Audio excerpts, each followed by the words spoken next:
Hello folks, so welcome back to the channel. Now today that would be an interesting video. This would be a follow-up video for another video, the history on the Union Pacific, what is it now? It's a DDA40X. For those of you that know what this is a very big diesel locomotive. Again, if you haven't seen the history video, go check that out. But without further ado, let's get to it. Well folks, here it is. This is the Union Pacific DDA40X. This locomotive's cab number 6944. Let's just say I got this locomotive for an incredibly lucky deal with another locomotive. But this locomotive has PS3. I believe it was the latest run of the M.T.H. DDA40Xs. Let's get this packing foam out of here. But this locomotive is quite an exciting engine. Let me get that foam out. This locomotive requires 072 curves, so I don't have enough 072 curves like you see that it's sitting on now. But even an 072 curve, that is still, like, you could see the overhang of the car or the frame over the trucks. I mean, it looks like a tight curve even on 072. So yeah, very large locomotive. So it requires an 072 curve. A few statistics on this locomotive. This engine is one of the later releases of the M.T.H. DDA40X. So it's got the PS3 in it, which is the best of the best proto sound. So it's got all the fancy computer stuff that absolutely confuses me. But yeah, it's got all that stuff, so it's a super cool locomotive. Yeah, I don't really collect that much Union Pacific stuff, although I do have some.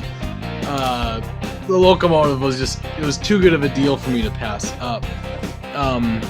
Again, Union Pacific, it's the gray and yellow with the shield and everything. Things I find super interesting about this locomotive is the fact that I assume it's got two sets of engines, because there's clearly identical radiator setups on each side, and then it's split down the middle. This locomotive was so long in real life, they had to put a walkway in the middle of the locomotive, so you had to walk all the way around and come back. But it's just a super neat locomotive. Again, we'll get some more video of it later running.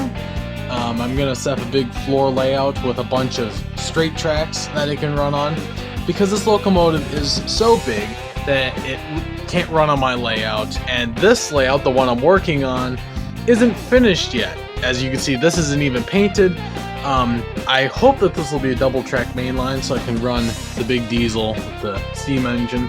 But putting this into perspective, that is a Williams brass Niagara. And this locomotive, it's a Northern essentially. The real thing that it needs is the tender for the 072 curves. But this locomotive dwarfs it. I mean, it's massive. So very exciting locomotive. I've run it a few times since I got it, but again, I've run it back and forth across a bunch of straight track because I don't have any 072 curves. But this is a wonderful locomotive. Again, dual motors, so it's going to be a very strong locomotive. Again, if you came here for a review on this locomotive, this is not the video for you. This is just me rambling on about a new model train I got. Really, it's just a big toy train. But it's really cool, that's why I got it. So yeah. Anyway, now to running the locomotive. And one more thing before we get to the locomotive running. Could someone in the comment section tell me what this little tank is? It looks like it's got a cap on it, so I'm wondering if it's not the sand valves, since it is positioned above the trucks. If there may be similar boxes stored somewhere up by the cab. I don't know.